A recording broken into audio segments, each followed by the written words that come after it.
Mi nombre es Luciana, yo trabajo en FIC como Belén, como Berenice, que presentaron antes, y de lo que les voy a estar contando ahora es una investigación que hicimos que tiene que ver con comprender los argumentos a favor y en contra del etiquetado frontal en Argentina.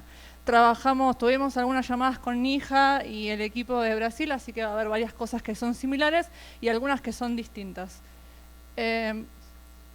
Bueno, FIC ya hablamos varias veces, yo no tengo conflicto de interés, FIC tampoco tiene conflicto de interés. Somos un equipo interdisciplinario. Antes hablaban y decían que la mayoría son nutricionistas de las que están acá. No sé si hay algún politólogo, sociólogo, economista. En FIC hay de todo, porque la verdad que para hablar de políticas públicas en salud, con lo que tiene que ver con las enfermedades crónicas no transmisibles, hay que abordar varios frentes, porque es una temática compleja. Entonces trabajamos desde la transdisciplinariedad, viendo desde distintas perspectivas cómo abordar el fenómeno y discutiendo entre las distintas visiones que todas tenemos. Cuando hablamos de política pública, hasta ahora hablamos de normas, y es verdad, la norma es muy importante, la ley es muy importante, pero también estamos hablando de procesos políticos. Procesos políticos que involucran no solamente normas y legislación que hay que cumplir, que hay que armonizar, que tienen contradicciones, sino también actores con intereses, con determinados fines, ¿sí? Que además actores que forman alianzas entre ellos y se confrontan unos con otros, de una manera que no es del todo accesible a primera vista, ¿sí? Donde hay complejidades. Entonces, un poco lo que queremos entender son esas complejidades del proceso político. Una pregunta del panel anterior tenía que ver con entender, bueno, ¿por qué en algunos países sí y en otros países no? Entender el proceso político un poco nos ayuda a eso, ¿no? ¿Por qué en algunos países sí y por qué en otros países no? Entonces, lo que nosotros tratamos de hacer es ver cómo los distintos actores, no solamente la industria de alimentos, sino distintos actores que están dentro de la arena política, discutiendo la política de etiquetado frontal en este caso, se posicionan frente al tema, ¿no? ¿Cómo diagnostican la situación? Hay una epidemia de sobrepeso y obesidad, ya hablamos de eso, bueno, ¿cómo la definen? Y en función de cómo la definen, ¿qué plantean que hay que hacer y qué les parece que no hay que hacer? Entonces, eso es un poco lo que nosotros tratamos de hacer. Y con estas miradas también, retomando algo que planteaban antes, ayudamos un poco a deconstruir, ¿no? Un poco a esta perspectiva crítica, de ver, bueno, qué hay detrás de lo que se muestra a simple vista desde los distintos actores. Entonces, como les decía antes, este es nuestro marco teórico, un poco tratar de entender el proceso político, el proceso de la política, y con esta idea de tomar cosas de distintas disciplinas, también tomamos cosas del campo de la comunicación social, y esta idea de frames. Frames o encuadres. ¿Qué quiere decir esto? Cuando yo encuadro un determinado tema, cuando yo me pongo a hablar sobre algo, y todos lo hicimos en el transcurso de este día, yo dejo algunas cosas adentro y dejo otras cosas afuera, ¿sí? Entonces, cuando yo hablo de la política de etiquetado frontal, o la industria habla, o un determinado profesional de la salud habla, ¿qué deja adentro y qué deja afuera? ¿Qué aspectos decide resaltar y qué aspectos decide descartar? Y esto también te permite formar opinión, ¿no? Porque aparecen en la prensa y cómo forman opinión pública. Nosotros analizamos el periodo de agosto de 2017 a septiembre de 2019 y nuestro corpus fueron 10 proyectos de ley, minutas de las reuniones que se daban en una comisión que se da en el Ministerio de Salud, bueno, antes Ministerio de Salud, ahora Secretaría de Salud, versiones taquigráficas de sesiones en la Cámara de Diputados donde se discutían estas cuestiones y 545 notas periodísticas. Así que nuestra principal fuente de información va a tener que ver con esto, ¿sí? Con cómo aparecían en la prensa. Nosotros desde FIC tenemos un servicio de clipping, por lo cual levantamos todas las notas que hablan sobre temas de alimentación varios, tabaco, etcétera. En este caso, seleccionamos algunas palabras claves que tenían que ver con la política de etiquetado frontal y relevamos notas de todos los diarios nacionales y provinciales de todo el país. Esta es la metodología.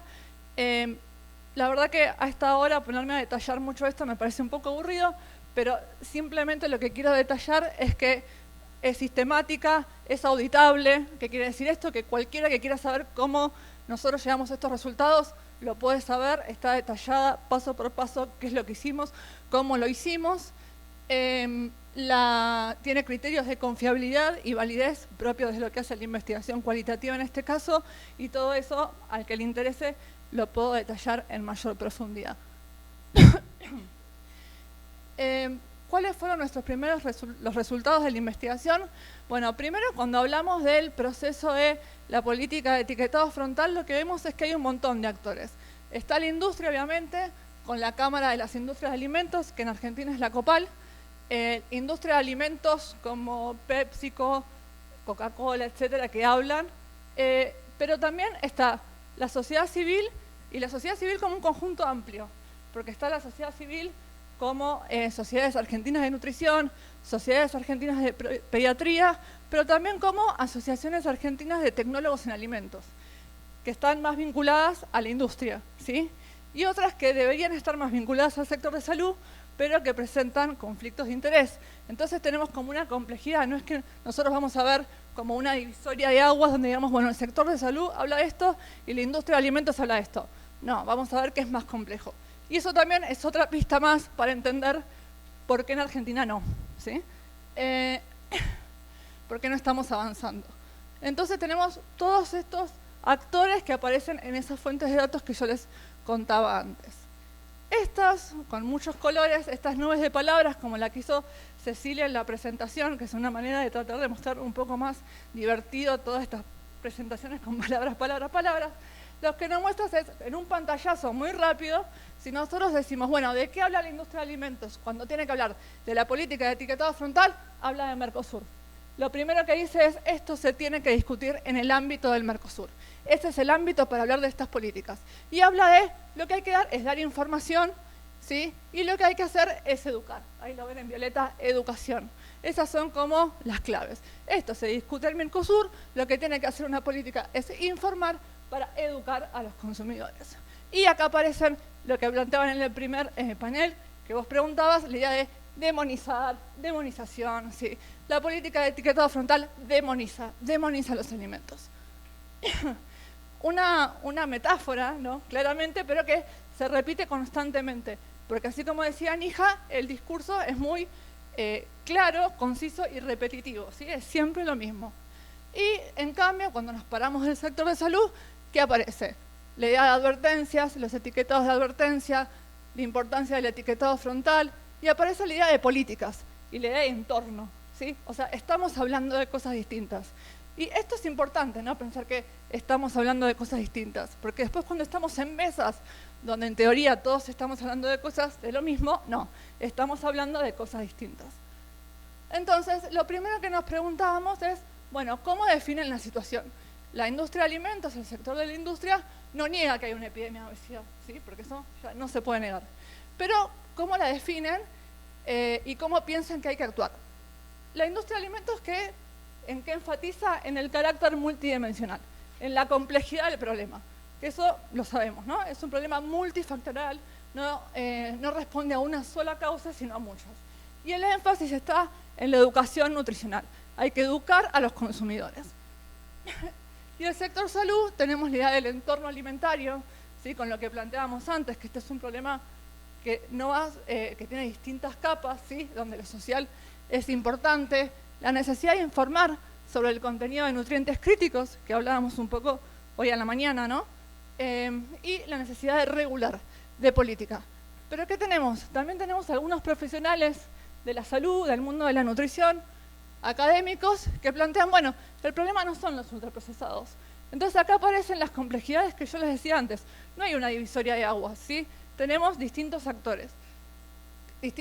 Actores dentro del sector salud con distintos discursos, lo cual complejiza, porque a la hora de formar opinión pública no tenemos dos visiones, sino que tenemos visiones dentro del sector salud que se parecen más a la de la industria que a otros actores del sector salud. Esta primera cita, seguramente todos la escucharon, digamos, tanto en Brasil como en Argentina, que es la famosa de que esto es un problema multifactorial y tenemos un abordaje integral, educación nutricional, promoción de adopción de hábitos saludables como ejercicio físico, ¿no? Yendo al foco al individuo. Se tiene que educar, tiene que hacer actividad física, como la foto de la chica andando en bicicleta para quemar las calorías. Y acá tenemos al sector de salud con conflicto de interés, ¿no? Bueno, en Argentina el problema no son los productos procesados, sino que pasa por la calidad de la dieta. Así que en realidad la política de etiquetado frontal no es la que soluciona el problema. Y el sector salud planteándolo como la política de etiquetado frontal, no negando que es un problema multifactorial, pero planteando la política de etiquetado frontal como la punta de lanza, ¿sí? Como la que permite después hacer un montón de políticas más que tienen que ver con modificar los entornos. Entonces, ¿qué tipo de etiquetado, qué tipo de política de etiquetado frontal proponen los distintos actores? Bueno, la industria de alimentos, como ya lo vimos antes, lo que proponen es un sistema GDA con colores. ¿Por qué? Porque ese es el sistema que informa y educa. Como decíamos antes, ese es el foco, ¿sí? Que informe y que eduque. El Mercosur es donde se tiene que discutir, ¿sí? No son los estados, sino que es el Mercosur, el espacio a donde se tiene que discutir, y la industria tiene que participar. La industria es un actor legítimo que tiene que participar de esas discusiones, como ha participado en otras. En el caso de Argentina, se cita todo el tiempo, nosotros tenemos una ley de contenido de sodio que empezó con un proceso autorregulatorio, entonces ahí la industria siempre cita eso, esa política como una política que es un caso exitoso de participación de la industria, entonces como ahí participó y funcionó, ahora tienen que participar también del proceso de lo que se decida. Porque es eso, ¿no? Participar de la decisión, no solamente participar de los espacios, sino que en lo que se decida tiene que estar la industria ahí siendo parte. Y dentro del sector salud, cuando se propone la política, aparece la idea de garantizar derechos, que hoy lo hablamos mucho, ¿no? La política de etiquetado frontal garantiza un derecho, el derecho a la información. Y eso es importante, es un foco que excede aparte de la salud pública, es un derecho de los consumidores, como decía Jaime al principio. Y evitar la elección de alimentos no saludables. Ahora, cuando habla el Estado, ¿no? También para empezar a entender las complejidades, también plantea la idea de intersectorialidad. Porque cuando habla la Secretaría de Salud plantea una visión clara, pero establece en sus argumentos, yo esto lo tengo que discutir con agroindustria y con producción, ¿sí? No es que solamente lo discute la Secretaría de Salud. Entonces ahí tenemos la fase 2, que no se ve en esta investigación, pero digamos que lo sabemos por nuestras prácticas, que empieza también el juego de poderes al interior del Estado, ¿sí? De quién gana ahí esa puja y quién logra imponerse. Entonces, acá aparecen estos argumentos que son muy parecidos a los que decía Nija antes, ¿no? Respetar la jerarquía de las normas, las barreras para arancelarias, el resultado tiene que ser producto del consenso, ¿no? Un énfasis en el consenso. Tenemos que estar todos de acuerdo. Ahora, yo me pregunto, con esto que estamos marcando de nuestras diferencias, ¿no? Y como miramos las cosas desde distintos lugares, ¿es realmente posible llegar al consenso? Bueno, eso lo podemos discutir después. Participar de la discusión de la normativa y que esto debe permitir hacer una elección informada, ¿no? Siempre esta cuestión, lo que tiene que permitir es informar, vos le das toda la información al consumidor y el consumidor decide. Entonces, ¿qué pasa cuando se dice, bueno, ¿y qué pasa con la advertencia? ¿Qué pasa con el sistema de el etiquetado frontal de advertencia? Entonces ahí aparece la demonización. El etiquetado frontal de advertencia es la demonización del alimento, ¿sí? Y se plantean una política educa e informa, el GDA con colores, ¿sí? Los que te brindan más información de todos esos sistemas que mostraba Fabio al principio, cuanto más información te brindan, mejor, porque es el que te educa y te informa. El de advertencia lo que hace es atemorizar y demoniza, ¿sí? Entonces uno se imagina a alguien entrando en el supermercado y como asustándose todo el tiempo porque está lleno de octógonos. Además es inefectivo y además tiene importantes costos económicos, ¿sí? El sector salud, ahí aparece la evidencia de la política de advertencia, que como decían antes, digamos, estamos en una posición ventajosa, si es que tenemos alguna, que ya algunos países ya fueron avanzando. Entonces nosotros tenemos como la evidencia de todos los países, y digamos, cuando hablo de nosotros en realidad acá es la Secretaría de Salud, hablando de la evidencia. Y acá vemos a profesionales de nutrición con el mismo discurso exactamente que la industria de alimentos, diciendo que hay políticas que educan e informan y otras que excluyen, ¿sí? Y en algunos casos hasta utilizan la palabra demonizar. Entonces, no posee base lo suficientemente sólida, 2.5 millones de dólares anuales de pérdidas, nada que provenga del miedo puede ser efectivo, ¿sí? Y estos argumentos se dan en las notas periodísticas, se repiten incesantemente por distintos actores y también en el ámbito de discusiones, ¿sí? Y acá tenemos a profesionales de la salud que lo que plantean son modelos alternativos, como el Nutri-Score, por ejemplo, señalando que lo que vale es esto, ¿no? Este puntaje total, porque el de Francia focaliza en la educación, otra vez, me da un montón de información, colores, letras, etcétera, y el de Chile, en cambio, focaliza en la exclusión. Entonces, ¿qué tenemos acá?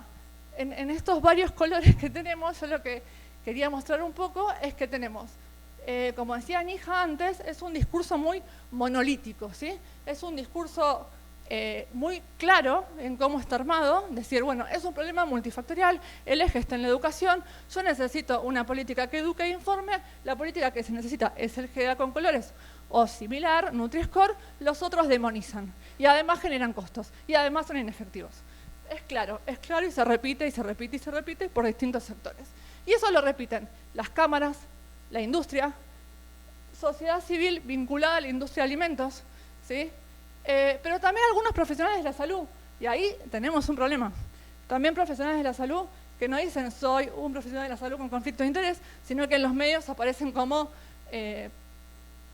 profesor de la cátedra de tal cuestión de prestigiosa Universidad Nacional, etcétera, etcétera. Y tenemos también la sociedad civil ahí también es heterogénea, tenemos de todo. Tenemos organizaciones que están más vinculadas a lo que estuvimos charlando hoy, ¿sí? Al discurso de organismos internacionales como OPS, como UNICEF, pero también otras que no, que están en el discurso de la demonización de alimentos, la importancia de la información, etcétera, etcétera. Y esto complejiza la discusión, lo complejiza. Y después la Secretaría de Salud, que si bien manifiesta un discurso que es muy similar a lo que plantean los organismos internacionales con relación a cuál es el problema y la necesidad de la política que se necesita implementar, tiene esta cuestión de la intersectorialidad que responde un poco a lo que decíamos antes, ¿no? Los estados, el ejecutivo, digamos, recibe distintas presiones en distintos niveles y lo plantean. La política tiene que discutirse al interior del Estado. No solamente con estos actores que decíamos que eso es otra cuestión, sino también entre distintas áreas de gobierno. Entonces, ¿qué nos permite ver esto? Bueno, las prácticas corporativas, esto lo plantaba un poco Nija, lo repetimos varias veces, y es un poco, este es el punto de partida de la presentación de Belén antes. Quiere decir que tenemos claras similitudes con la industria del tabaco, ¿sí?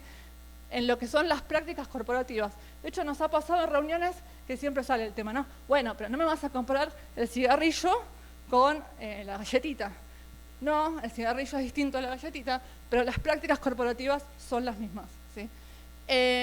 Entonces, las controversias legales, ¿sí? Esta cuestión de, no, si no se discute en Mercosur, van a tener un juicio, etcétera, etcétera. Las consecuencias económicas negativas, ¿no? Que cada vez nosotros analizamos un corpus que abarca un montón. Al principio era, bueno, tiene que haber evidencia sobre los costos económicos. Y en las últimas notas, de hace un par de meses atrás, ya es una pérdida de 2.5 millones de dólares, ¿sí? Y la inefectividad de la medida. Que, claro, como la obesidad y el sobrepeso es un problema multifactorial, digamos, argumentos como, bueno, en Chile sigue habiendo sobrepeso y obesidad, entonces en realidad el etiquetado no es tan efectivo como menciono. Entonces esto, digamos que ya lo vienen diciendo hace bastante, lo que vemos es que, y retomando un poco la presentación acerca de las enfermedades no transmisibles y la interferencia de la industria, tienen el mismo guión, ¿no? Usan el mismo libreto. Por eso la pertinencia de la comparación con la industria del tabaco, que es la que más experiencia tiene en la regulación, ¿no? Porque usan el mismo guión. Entonces tenemos, como decía Nija, este discurso homogéneo y recurrente. Yo decía monolítico antes, ¿no? Demonización, complejidad. Entonces, como es muy complejo, bueno, arranquemos por educación, porque es muy complejo.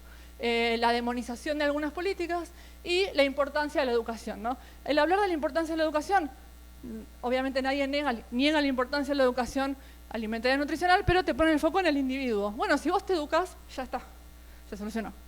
La heterogeneidad en el sector de la salud, y esto me parece que es importante para entender los procesos políticos y todos los que estamos, y también para entender la necesidad de políticas de transparencia y entender el conflicto de interés. Y esta idea de la intersectorialidad y el juego al interior de los gobiernos, y también una necesidad de entender eso para poder pensar cómo incidir en los procesos políticos y cómo comprenderlos. Entonces tenemos distintos argumentos, distintas posturas, porque lo que tenemos son distintos intereses, básicamente. Entonces, ¿qué nos parece que hay que hacer? Y esto, bueno, dejo el espacio abierto para discutirlo. Establecer una política clara de conflicto de interés. ¿Quién puede participar y dónde puede participar? ¿Sí? Una cosa es participar en la discusión, otra cosa es en la implementación y otra cosa es participar en una consulta. ¿Dónde se puede participar? ¿Quién puede participar? Transparentar esos procesos. Porque realmente, si no, se obstaculizan la posibilidad de avanzar en políticas efectivas, de protección a la salud. Una sociedad civil comprometida, y esto se habló también, ¿no? Es necesario los procesos pensarlos de arriba para abajo, pero también de abajo y para arriba. Lo que pasa es que en un contexto, digamos, donde en las notas periodísticas aparecen todas, digamos, formando opinión de esta manera, como que estas políticas demonizan, es más difícil. Por eso es necesario realmente empezar a generar conciencia de los efectos y también de la efectividad de estas políticas. Y después, otra cuestión que nos parece necesario es desarrollar evidencia local, ¿no? Porque eso también siempre ayuda a la discusión política. La verdad que estamos en un estadio, esto lo discutíamos antes, donde evidencia nos sobra, pero siempre es importante tener el dato local. En ese sentido, y tengo poco tiempo y lo digo muy rápido, nosotros hicimos un estudio que tiene que ver con identificar cuál es el sistema que mejor funciona en Argentina. Lo hicimos en una muestra de 700 adultos en Ciudad de Buenos Aires, tomando cuotas de distinto nivel educativo, y adivinen quién resultó ganador: el sistema de advertencia. ¿Sí? Nosotros cuando evaluamos percepción de saludable, la gente cuando ve el etiquetado de advertencia es el que, si le pongo el sello, la gente lo ve como que ese producto es poco saludable. En cambio, si le pongo un GDA, le parece más saludable, un GDA con colores. Y además, lo más importante, reduce la intención de compra. O sea, si yo tengo que elegir entre un producto que tiene sello y uno que no tiene sello, elijo el que no tiene sello. Si eso lo hago con un Nutri-Score, elijo más o menos el mismo. Si tiene sello o no tiene, si tiene Nutri-Score o no tiene, mucho no me importa. Bueno, y con esto es todo. Nada.